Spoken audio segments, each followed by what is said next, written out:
السلام علیکم ورحمۃ اللہ وبرکاتہ۔ الحمد للہ وحدہ والصلاة والسلام علی من لا نبی بعدہ، اما بعد فاعوذ باللہ من الشیطان الرجیم، بسم اللہ الرحمن الرحیم۔ الف لام میم ذلک الکتاب لا ریب فیہ ھدی للمتقین۔ وقال النبي صلى الله عليه وسلم إن الله يرفع بهذا الكتاب أقواما ويضع به آخرين، أو كما قال عليه الصلاة والسلام۔ اللهم صل على محمد وعلى آل محمد كما صليت على إبراهيم وعلى آل إبراهيم إنك حميد مجيد۔ اللهم بارك على محمد وعلى آل محمد كما باركت على إبراهيم وعلى آل إبراهيم إنك حميد مجيد۔ اما بعد، حضرات محترم، پروفیسر ڈاکٹر محمد اکرم صاحب، برادر عزیز قاری حاشی اللہ صاحب، دیگر قابل صد احترام ہماری مساجد کے ائمہ اور قراء حضرات، اور خواتین و حضرات، اللہ رب العزت کا ہم پہ ایک بار پھر بڑا کرم اور احسان ہوا کہ اس نے ہمیں اس مبارک اور عظمت والے مہینے میں ایک دفعہ پھر قرآن کریم پڑھنے اور سننے کی سعادت نصیب فرمائی۔ وہ جو خوشی کے آنسو کہتے ہیں، آج آپ نے اس کا ملاحظہ کیا ہوگا۔ اللہ ہمارے قاری صاحب کے علم و عمل میں، ان کے حسن تلاوت میں مزید برکت نصیب فرمائیں۔ اللہ انہیں اور ہم سب کو قرآن کریم کی خدمت کے لیے قبول فرمائیں۔ کئی نسبت جمع ہیں، ختم قرآن کی نسبت ہے، تاخرات کی نسبت ہے، اور معتکفین حضرات کا یہاں موجود ہونا، یہ بھی ایک بہت بڑی نسبت ہے کہ جس کے بارے میں رسول اللہ صلی اللہ علیہ وسلم نے فرمایا کہ مسجد کے کچھ لوگ کیلیں اور میخیں ہوتی ہیں، جس طرح کیل اور میخ کسی جگہ پہ کاٹ دی جائے وہ وہاں سے چلتی نہیں، فرمایا یہ مساجد کی کیلیں اور میخیں ہوتی ہیں، اور انہیں یہ شرف حاصل ہوتا ہے کہ الملائکۃ جلساؤہم، فرشتے ان کے ہم نشین ہوتے ہیں، ہم مجلس ہوتے ہیں۔ اگر یہ کہیں مسجد سے ادھر ادھر ہوں تو فرشتے ان کی تلاش میں نکلتے ہیں، بیمار پڑے فرشتے عیادت کے لیے آتے ہیں، اگر کسی کام اور ضرورت پیش آ جائے تو فرشتے ان کی مدد کرتے ہیں۔ تو کئی نسبت جمع ہیں، لیکن ایک طالب علم کی حیثیت سے ختم قرآن کے حوالے سے چند معلومات پیش کرنے کا ارادہ ہے۔ دعا کریں اللہ رب العزت مجھے حق بات احسن پیرائے میں کہنے کی توفیق عطا فرمائیں۔ جو میں کہوں اللہ رب العزت ہمیں کہنے سننے سے بڑھ کے عمل کی توفیق عطا فرمائیں۔ یہ بات ہم سب جانتے ہیں کہ قرآن کریم رسول اللہ صلی اللہ علیہ وسلم کا سب سے بڑا معجزہ ہے۔ میں اس کے علمی دلائل کی طرف نہیں جانا چاہتا، صرف دو پہلوؤں کی طرف توجہ دلانا چاہتا ہوں جس کا ہم خود مشاہدہ کرتے ہیں، بلکہ کسی نہ کسی درجے میں ہم خود اس کا حصہ بھی ہیں۔ رمضان المبارک کو قرآن کریم کے ساتھ ایک خصوصی نسبت حاصل ہے۔ اللہ رب العزت نے رمضان کا تعارف ہی نزول قرآن سے کروایا ہے۔ شہر رمضان الذی انزل فیہ القرآن، رمضان وہ مہینہ ہے جس میں قرآن کو نازل کیا گیا۔ اور لیلۃ القدر کا تعارف بھی اللہ رب العزت نے نزول قرآن سے کروایا کہ انا انزلناہ فی لیلۃ القدر، بے شک ہم نے اس قرآن کو لیلۃ القدر میں ہی اتارا، لوح محفوظ سے آسمان دنیا میں بیت العزہ میں اتارا، یا رسول اللہ صلی اللہ علیہ وسلم پہ دنیا میں اس قرآن کے نزول کا آغاز ہم نے لیلۃ القدر میں کیا۔ حضرات مفسرین نے لکھا ہے کہ یہ آیات مبارکہ بتلاتی ہیں کہ رمضان اور لیلۃ القدر کی ساری برکتیں اور عظمتیں قرآن کی وجہ سے۔ تو قرآن کریم کا نزول رمضان میں ہوا ہے، اور اس کے اعجاز کا جو پہلو میں جس کی طرف اشارہ کرنا چاہ رہا ہوں وہ یہ ہے کہ اسی رمضان میں قرآن کریم سب سے زیادہ پڑھا اور سنا جاتا۔ آپ اپنی یونیورسٹی میں دیکھ لیں، لاہور کی مساجد میں دیکھ لیں، دنیا بھر میں اس مہینے میں جتنی اس کتاب مبین کی تلاوت ہوتی ہے، سال کے باقی مہینوں میں اس قدر تلاوت نہیں ہوتی۔ تو قرآن کے اس اعجاز کا اللہ نے ہمیں بھی کسی نہ کسی درجے میں حصہ بنایا ہوا۔ دوسرا پہلو قرآن کریم کے اعجاز کا، معجزہ ہونے کا، وہ دنیا بھر میں حفاظ کرام کی بڑھتی ہوئی تعداد ہے۔ میں پچھلے دنوں ایک عالمی ادارے کی رپورٹ پڑھ رہا تھا کہ دنیا میں اس وقت حفاظ قرآن کی تعداد 1 کروڑ سے بڑھ چکی ہے۔ یورپ میں جہاں 95% یا اس سے بھی زیادہ آبادی والے غیر مسلم ممالک ہیں، وہاں آپ کو ایک فرد بھی ایسا نہیں ملے گا جو ان کی عبادت گاہ میں کھڑا ہو کے جو ہے وہ بائبل پوری پڑھ کے سنا دے۔ ہمارے گلی محلے میں ہر گلی میں آپ کو ایسا بچہ مل جائے گا جو پورا قرآن کریم جو ہے وہ ایک نشست میں سنانے کی بھی صلاحیت رکھتا ہے۔ یہ قرآن کریم کے اعجاز کا دوسرا پہلو۔ تو قرآن کریم کی عظیم کتاب ہونے میں کوئی شک نہیں، لیکن آج ایک فکر جس کا اولی مخاطب میں خود ہوں، یا ایک درد آپ کے سامنے رکھنا ہے کہ یہ عظیم کتاب ہم اسے کیوں پڑھتے ہیں۔ ہمارے تلاوت قرآن کے یا قرآن پڑھنے پڑھانے کے یا سیکھنے سکھانے کے مختلف مقاصد ہیں۔ ایک بڑا مقصد نمازوں کی صحیح ادائیگی، کہ ہم نماز کے لیے کم از کم ہمیں اتنی صورتیں تو یاد ہوں کہ ہم اپنی نمازوں میں ہر رکعت میں مختلف صورتیں پڑھ سکیں تاکہ اپنی نمازوں کو کراہت سے، مکروہ ہونے سے بچا سکیں۔ یہ بھی ایک مقصد ہے۔ قرآن کریم کی تلاوت کا ایک مقصد اجر و ثواب کا حصول بھی ہے کہ ہم رسول اللہ صلی اللہ علیہ وسلم کے فرمان مبارک پہ کامل یقین رکھتے ہیں کہ ایک حرف پڑھیں گے تو 10 نیکیاں ملیں گی، اور یہ صرف پڑھنے پہ نہیں، سننے پہ بھی۔ قاری صاحب نے پڑھا، الحمدللہ اللہ اپنی شان کے مطابق اس کا اجر و ثواب عطا فرمائے۔ آپ کو اللہ نے سننے پہ اجر عطا فرما دیا، کیونکہ قرآن کریم کہتا ہے من جاء بالحسنۃ فلہ عشر امثالھا، جو ایک نیکی لے کے آئے گا اسے کم از کم 10 گنا اجر و ثواب ملے گا۔ تو آپ نے سننے کی جو نیکی کہ وَإِذَا قُرِئَ الْقُرْآنُ فَاسْتَمِعُوا لَهُ وَأَنصِتُوا، قرآن پڑھا جائے تو خاموشی سے سنو، توجہ دو تاکہ تم پہ رحم کیا جائے۔ تو اللہ کی رحمتوں کے نزول کا مستحق ہم سن کے بھی ہوئے۔ یہ قرآن کریم کے پڑھنے کا ایک مقصد ہے۔ قرآن کریم پڑھنے کا ایک اور مقصد جو ہے وہ حصول شفا ہے، شفا کا حصول ہے کہ اللہ اس قرآن کریم کی برکت سے ہمارے بیماروں کو صحت یاب فرمائے، شفا عطا فرمائے۔ وَنُنَزِّلُ مِنَ الْقُرْآنِ مَا هُوَ شِفَاءٌ وَرَحْمَةٌ لِّلْمُؤْمِنِينَ۔ اللہ نے قرآن کریم کی یہ خاصیت بھی بیان فرمائی کہ ہم نے اس قرآن کریم میں شفا بھی رکھی ہے، اہل ایمان کے لیے رحمت بھی رکھی۔ امام ابن قیم رحمۃ اللہ علیہ فرمایا کرتے تھے کہ اللہ رب العزت نے قرآن سے بڑھ کے دنیا میں کوئی بڑی شفا اور علاج نازل نہیں کیا۔ فرمایا اب اسے جاننے والوں کا مسئلہ ہے کہ وہ قرآن کی اس شفا کو جان پاتے ہیں یا نہیں، لیکن اللہ نے قرآن سے بڑھ کے ہماری جسمانی اور روحانی بیماریوں کی شفا اور کوئی نہیں ہوتا ہے۔ شفاء لما فی الصدور، یہ ہمارے سینوں کے جو روگ ہیں اس کے لیے شفا۔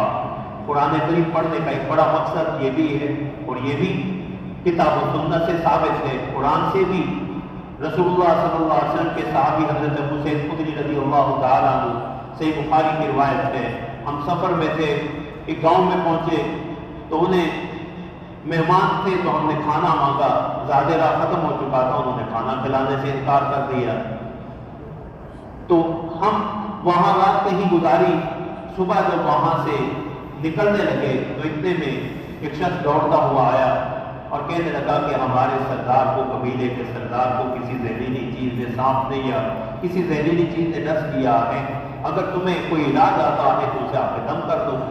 تو حضرت ابو سعید خدری رضی اللہ تعالیٰ عنہ جس قافلے کے امیر تھے، فرمایا کہ میں جانتا ہوں، آؤ، لیکن شرط یہ ہے کہ 30 یا 40 بکریاں لیں گے، کہ تم نے تو رات کھانا کھلانے سے انکار کیا تھا، دم کریں گے، شفا بھی انشاءاللہ ہو جائے گی، لیکن بکریاں بھی لے کے جائیں گے۔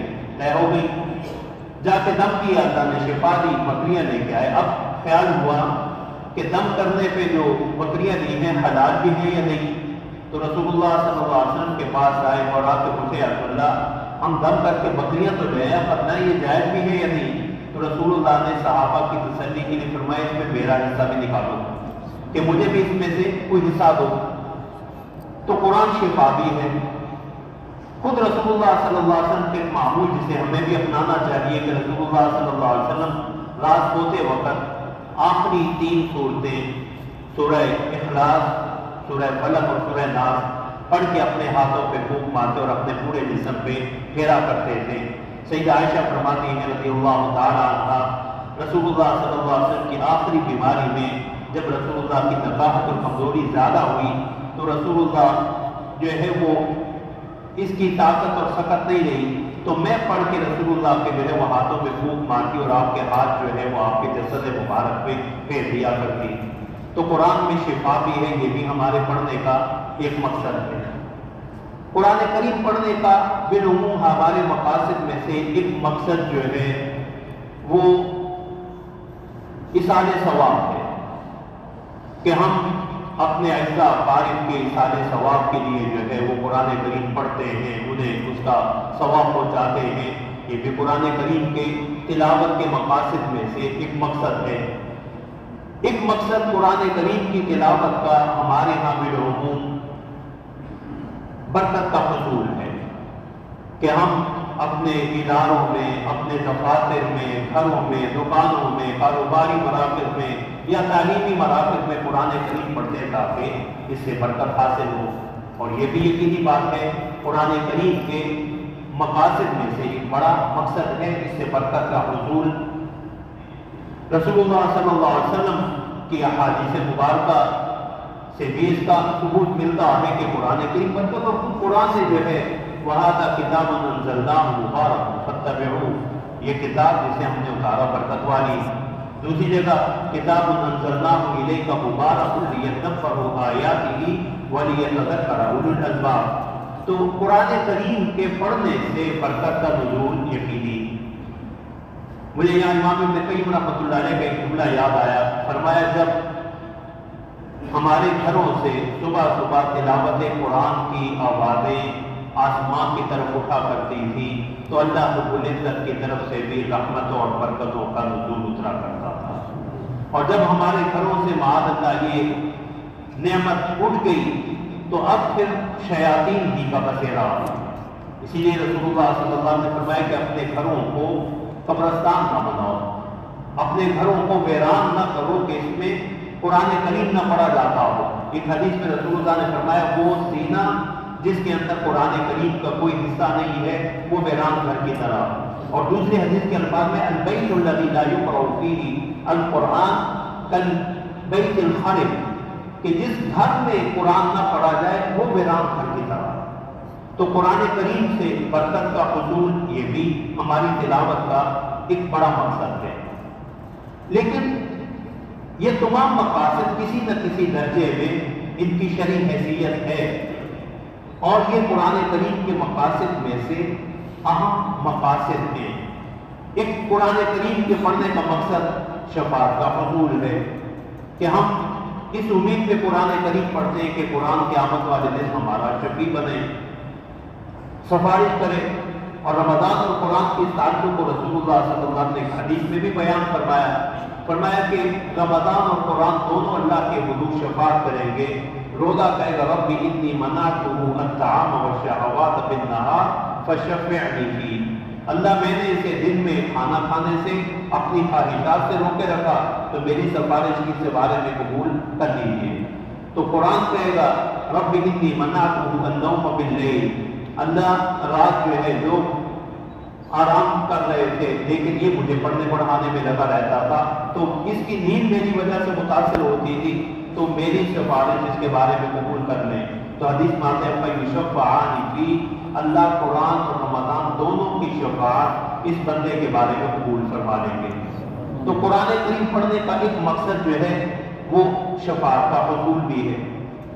یہ سارے مقاصد جو ہے وہ دینی مقاصد ہیں، شرعی مقاصد ہیں، لیکن قرآن کریم نے جو اپنا سب سے بڑا مقصد بتلایا ہے بالعموم ہم اس سے واقف ہیں، اور وہ مقصد قرآن نے اپنا ایجنڈا، اپنے آنے کا مقصد جو بتلایا ہے وہ قاری صاحب نے آخری 2 سورتیں پڑھنے کے بعد آخری تراویح میں آخری رکعت میں جو دوبارہ قرآن کریم کا آغاز کیا، الف لام میم ذالک الکتاب لا ریب فیہ ھدی للمتقین، یہ قرآن کریم کے آنے کا وہ مقصد ہے، یہ تلاوت کا وہ مقصد ہے جو خود قرآن نے بیان کیا کہ تم نے اس سے ہدایت اور رہنمائی لی۔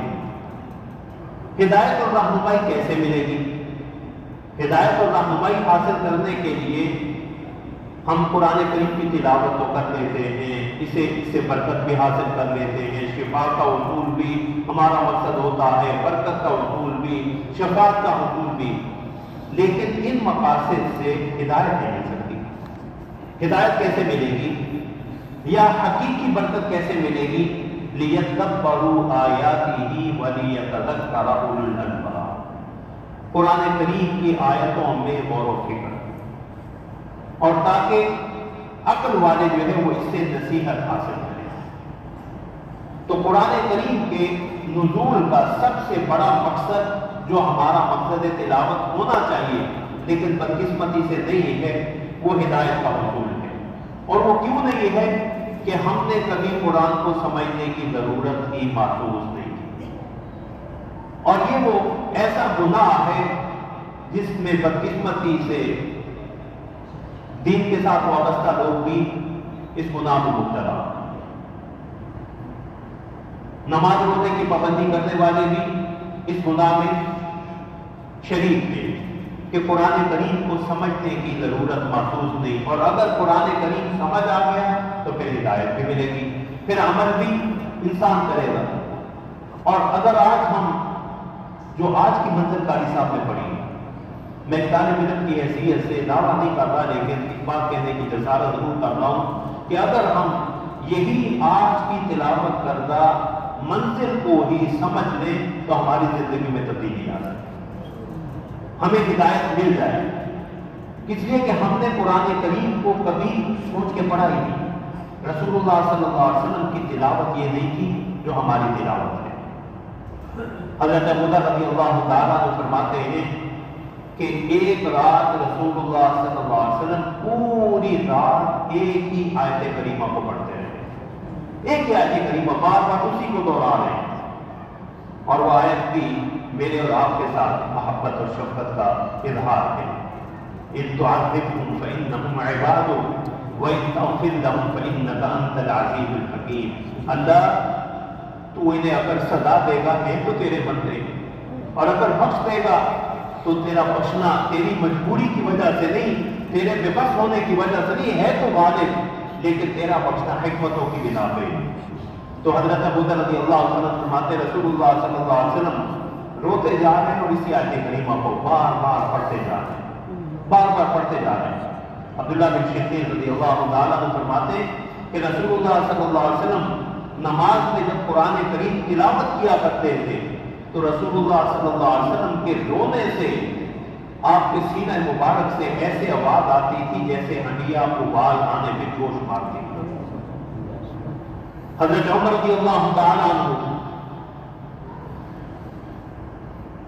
عبداللہ بن شداد رحمۃ اللہ علیہ فرماتے تابعی ہیں کہ میں حضرت عمر رضی اللہ تعالیٰ عنہ کے پیچھے نماز پڑھتے ہوئے پچھلی صفوں میں بھی اگر کھڑا ہوتا تھا تو سیدنا عمر رضی اللہ تعالیٰ عنہ کے تلاوت سے رونے کی آواز ہمیں وہاں بھی پہنچ جایا کرتی تھی۔ سیدہ ام کلثوم رضی اللہ تعالیٰ عنہ حضرت علی کی صاحبزادی ہیں، حضرت عمر رضی اللہ تعالیٰ عنہ کے اہلیہ۔ حضرت عمر کا معمول یہ تھا کہ اشراق تک مسجد میں رہتے، لوگوں کے کوئی مسائل ہوتے وہ سنتے اور پھر اس کے بعد گھر تشریف لاتے، تو خواتین کے اگر کوئی مسئلہ ہوتا تو وہ گھر تشریف لے آتی، سیدہ ام کلثوم سے کہتی، سیدہ ام کلثوم حضرت عمر کو پہنچا دیتی۔ تو ایک دفعہ خاتون آئی تو حضرت ام کلثوم نے اسے چٹائی دی بیٹھنے کے لیے، تو جب چٹائی دی تو وہ اچانک گھبرا کے اٹھ کھڑی ہوئی کہ چٹائی گھینی تھی، تو اسے احساس ہوا شاید کسی بچے نے پیشاب کر دیا ہے، کہیں میرے کپڑے اور جسم ناپاک نہ ہو۔ تو سیدہ ام کلثوم رو کے کہنے لگی، میری بہن گھبرا نہیں، ما ہی الا دموع الشیخ بالسحر، یہ تو عمر کے تحت میں رونے کی وجہ سے ہوئی ہے کہ انہوں نے قرآن کریم کو اس طور پہ سمجھ کے پڑھا۔ حضرت عبداللہ بن عمر یوم یقوم الناس لرب العالمین، قیامت کا وہ منظر کہ جس سے لوگ اللہ کے سامنے رب العالمین کے سامنے کھڑے ہوں گے، یا پڑھی اب تدبر تھا بے ہوش ہو کے گر پڑی۔ خود رسول اللہ صلی اللہ علیہ وسلم نے قرآن پڑھتے ہوئے بھی سنتے ہوئے بھی، ہمارا جرم یہ ہے، گناہ یہ ہے کہ ہم قرآن پڑھتے ہوئے بھی سمجھنے کی ضرورت محسوس نہیں کرتے اور سنتے ہوئے بھی سمجھنے کی ضرورت محسوس نہیں کرتے۔ رسول اللہ صلی اللہ علیہ وسلم نے حضرت عبداللہ بن مسعود رضی اللہ تعالیٰ عنہ کو کہا قرآن پڑھنا اور سننا یہ دونوں رسول اللہ کی سنت ہیں۔ حضرت عبداللہ بن مسعود رضی اللہ تعالیٰ عنہ سے کہا کہ عبداللہ مجھے قرآن سناؤ۔ عبداللہ میں سناؤں؟ آپ پہ تو اترا، فرمایا ہاں میرا جی چاہتا میں کسی اور سے سنوں۔ تو حضرت عبداللہ بن مسعود نے پڑھنا شروع کیا سورہ نساء کو۔ جب اس آیت کریمہ پہ پہنچے فَكَيْفَ إِذَا جِئْنَا مِنْ كُلِّ أُمَّةٍ بِشَهِيدٍ وَجِئْنَا بِكَ عَلَىٰ هَٰؤُلَاءِ شَهِيدًا، قیامت کا وہ منظر کہ اللہ فرماتے اس وقت کیا کیفیت ہوگی جب ہم ہر امت پہ ان کے پیغمبر کو گواہ کے طور پہ لائیں گے اور آپ کو آپ کی اس امت پہ گواہ کے طور پہ لایا جائے گا۔ رسول اللہ کو امت کی آخرت کی فکر لاحق ہوئی تو فرمایا، عبداللہ بن مسعود کہتے ہیں رسول اللہ نے مجھے کہا حسبک یا ابن ام عبد، یہ ان کی کنیت ہے، اس نے ام عبد پاس کر فرمایا فالتفت الى وجهه فاذا عیناه تذرفان، میں نے رسول اللہ کے چہرے انور کی طرف دیکھا تو موسلادھار میرے وہ آنسو جاری تھے۔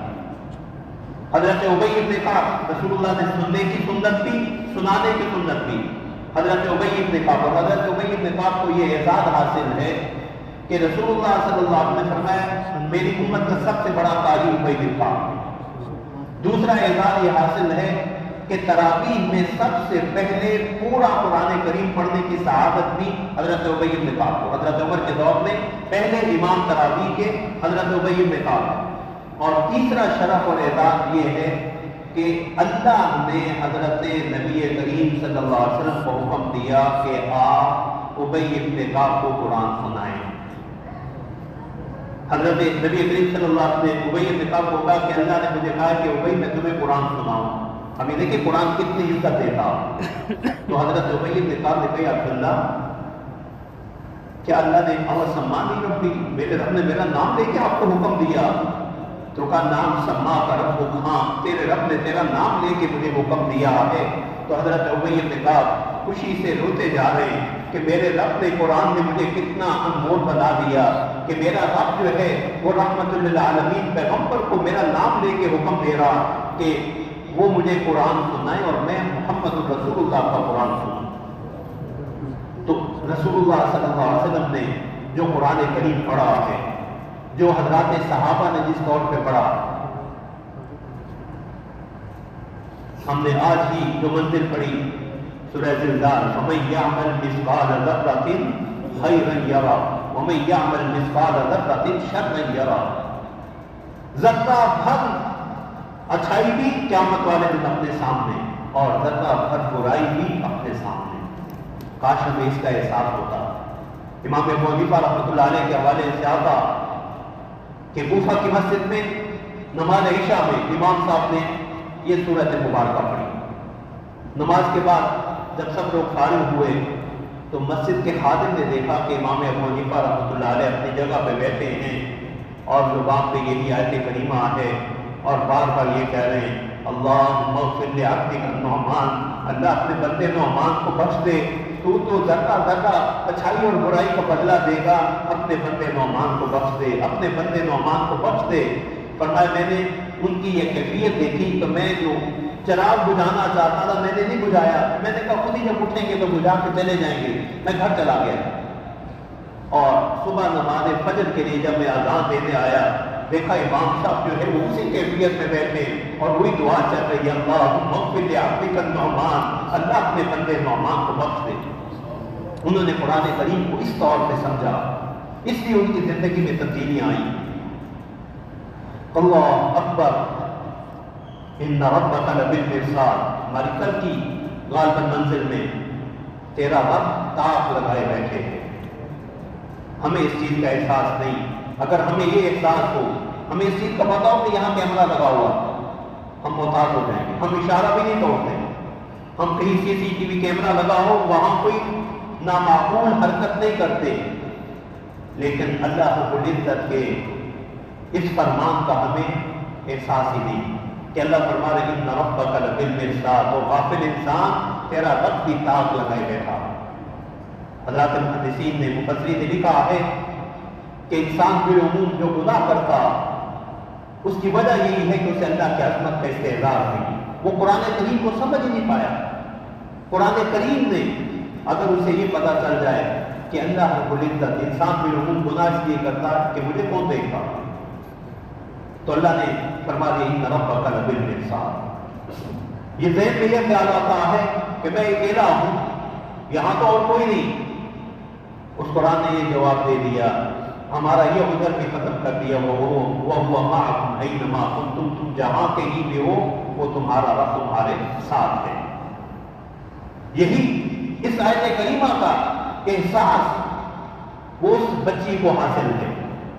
حضرت عمر رضی اللہ تعالیٰ عنہ کا دور ہے، حضرت عمر گشت فرما رہے ہیں رات کے وقت، ایک گھر سے آواز آئی، ماں کہہ رہی، مشہور واقعہ آپ نے سنا ہے، ماں کہہ رہی بیٹی سے دودھ میں پانی ملا دیں، کہنے لگی اماں آپ کو نہیں پتا امیر المؤمنین عمر نے روکا ہوا، تو کہنے لگی عمر کون سا دیکھ رہا؟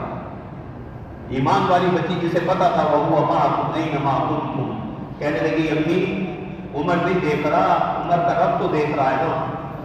حضرت عمر رضی اللہ تعالیٰ عنہ دروازے پہ نشان لگا کے آ گئے، رات کا وقت تھا، اگلے دن بیٹے کا رشتہ لینے پہنچ گئے کہ یہ ایمان والی بچی میرے گھر میں ہونی چاہیے۔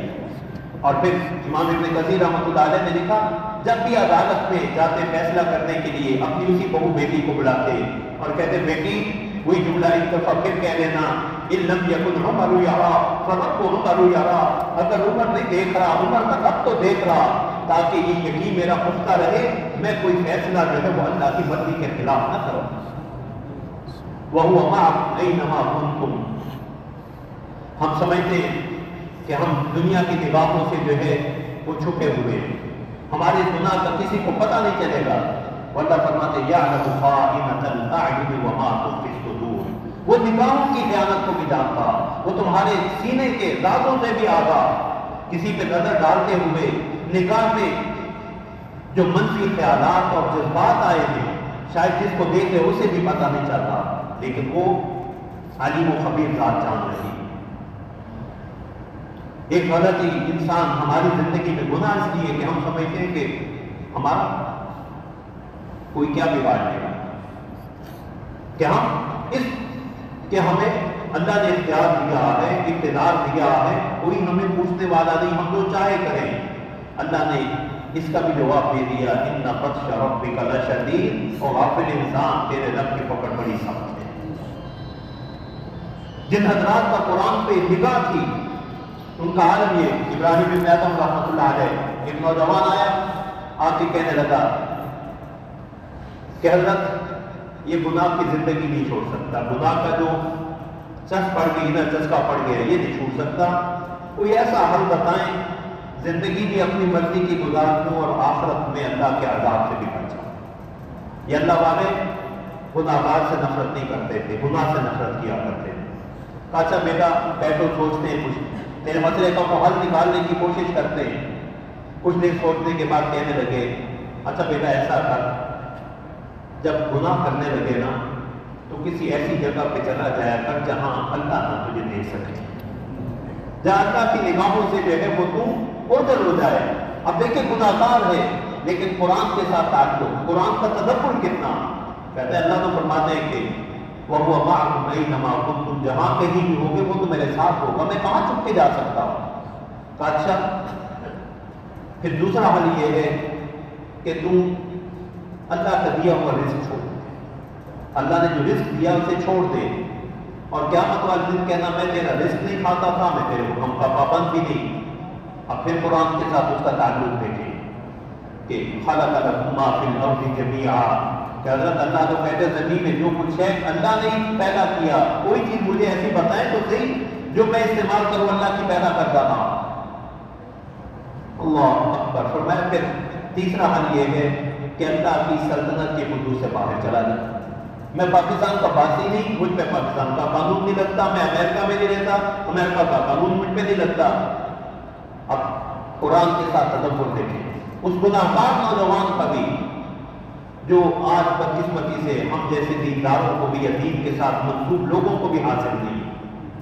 کہنے لگا اللہ تو فرماتے ہیں یا معشر الجن والانس ان استطعتم ان تنفذوا من اقطار السماوات والارض فانفذوا لا تنفذون الا بسلطان۔ اے جن و انس کی جماعت، اگر آسمان و زمین کی حدود سے نکلنا تمہارے بس کی بات ہے تو نکل کے دکھاؤ نا۔ لا تنفذون الا بسلطان، تم میری دی ہوئی طاقت اور قوت کے بغیر ایسا نہیں کر سکتے۔ فرمایا اچھا پھر زندگی ایسی گزارتا رہے، جب آخری وقت آئے گا تو اس وقت ملک الموت کو کہنا بس 5 منٹ دے دے، 2 رکعتیں پڑھ لینے دے، 2 رکعتیں پڑھ لینے دے، اللہ کو منا لینے دے، آخری وقت توبہ کر لینا۔ تو کہنے لگا حضرت اللہ تو یہ فرماتے فَإِذَا جَاءَ أَجَلُهُمْ لَا يَسْتَأْخِرُونَ سَاعَةً وَلَا يَسْتَقْدِمُونَ، کہ جب وہ وقت مقرر آتا ہے ایک لمحہ کی تقدیم و تاخیر بھی نہیں ہو سکتی۔ تو فرمایا پھر اگلا مرحلہ تو پھر اب قبر کا مرحلہ، قبر میں تو آئیں گے فرشتے حساب کتاب لینے کے لیے، تو کہہ دینا بھائی اب نو انٹری، نو ایڈمیشن وداؤٹ پرمیشن، کہ بغیر اجازت کے اندر آنے کی کسی کو اجازت نہیں ہے۔ تو کہنے لگا انہیں بھی میں نہیں روک سکتا۔ کافر قیامت والے دن اللہ کے حضور جب پیش ہوگا تو اللہ حساب کتاب کے لیے بلائیں گے، تب پڑ جانا۔ تو کہنے لگا حضرت یہ بھی کیسے ممکن ہے، وہاں تو میرے سارے اعمال، میرا کچا چٹھا جو ہے وہ سارے کا سارا سامنے ہوگا، تو انکار کر دینا نا کہ تیرے فرشتوں کا بنایا ہوا میں نہیں مانتا، تیرے فرشتے میرے بارے میں کیا کچھ لکھتے رہتے۔ اللہ اکبر۔ حضرات مفسرین نے لکھا ہے کہ انسان کے ان اعمال پہ جہاں فرشتے وَإِنَّ عَلَيْكُمْ لَحَافِظِينَ كِرَامًا كَاتِبِينَ، یہ کرامن کاتبین گواہ ہیں، وہی وَإِذَا الصُّحُفُ نُشِرَتْ، اللہ کے یہ صحیفے، لیکن یہ غافل انسان وہاں بھی اللہ کی عظمت کو چیلنج کرے گا۔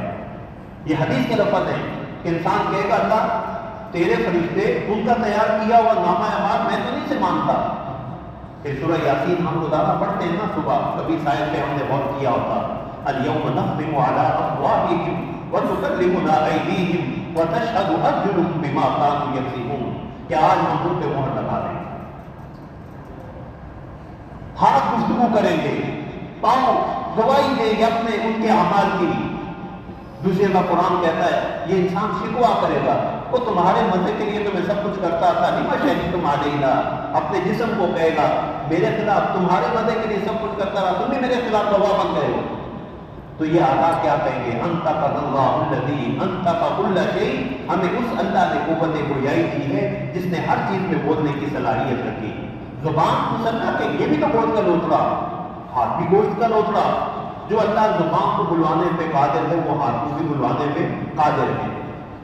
تو یہ تو فرمایا کہ اس وقت انکار کر دینا، کہا حضرت یہ بھی میرے بس کی بات نہیں ہے۔ تو کہا پھر فیصلہ جہنم کا ہوگا، آ کے جنت میں چلے جانا۔ تو تو فرمایا حضرت یہ بھی میرے بس کی بات نہیں، تو کافر کس پر بولتے تھے اللہ کی نافرمانیاں کرتے تھے۔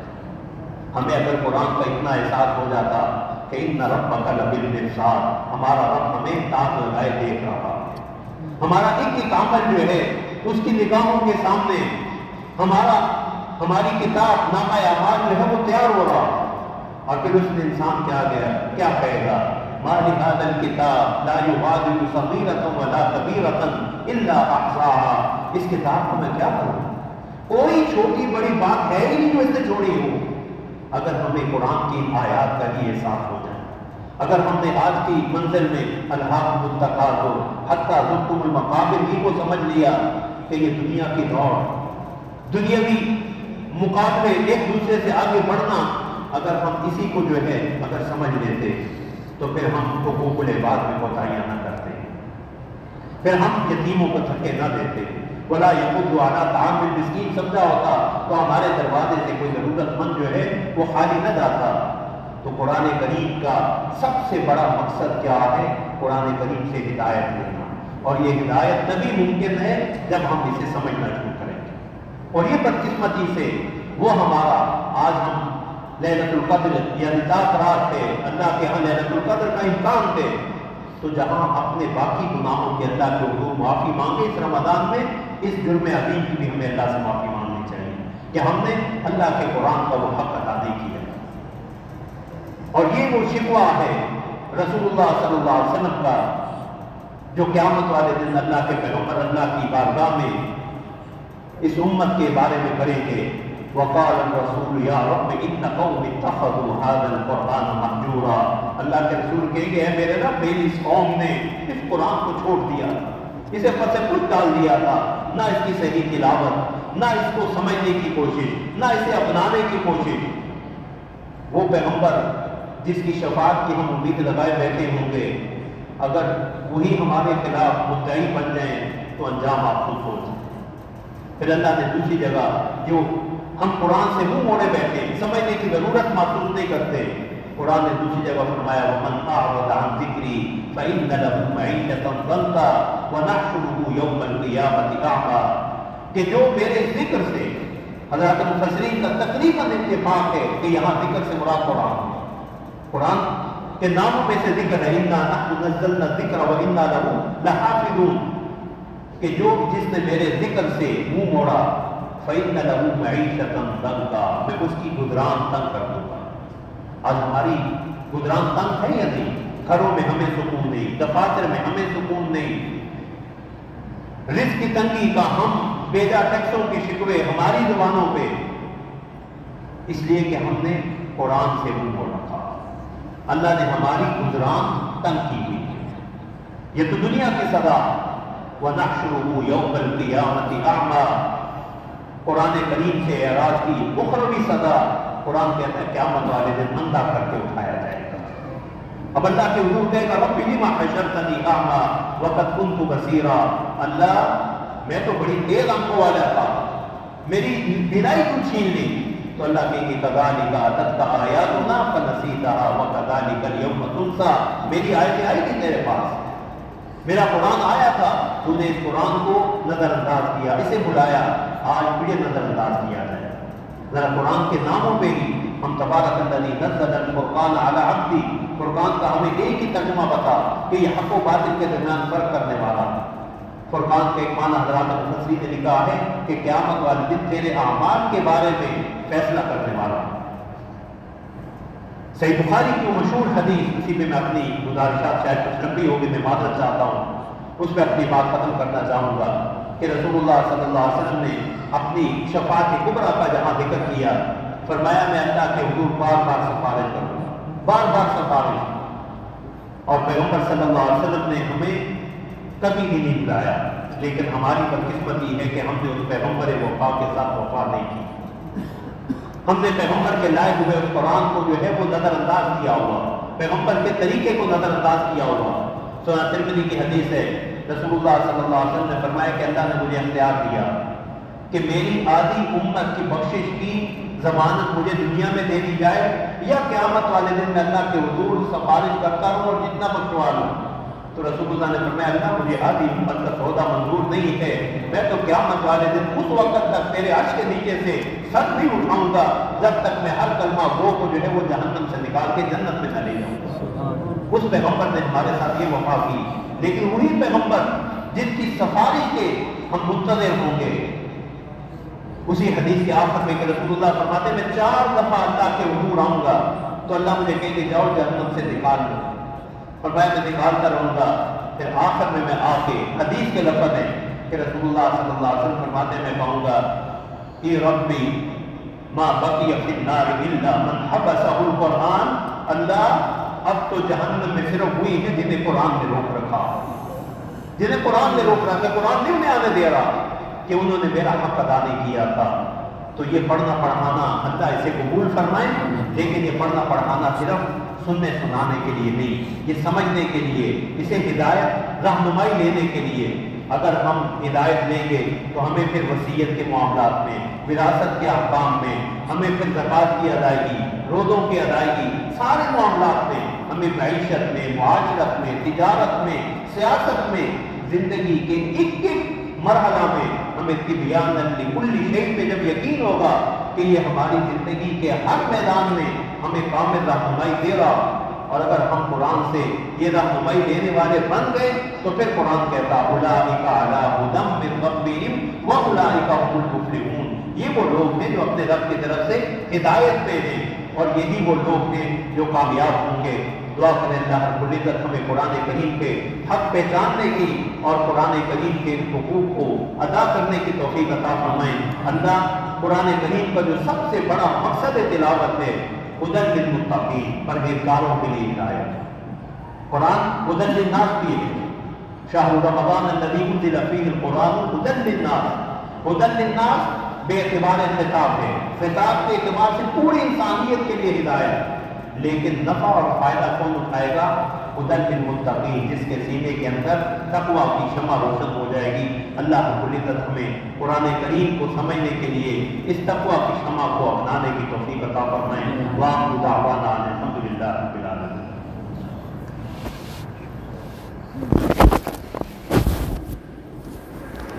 شکریہ۔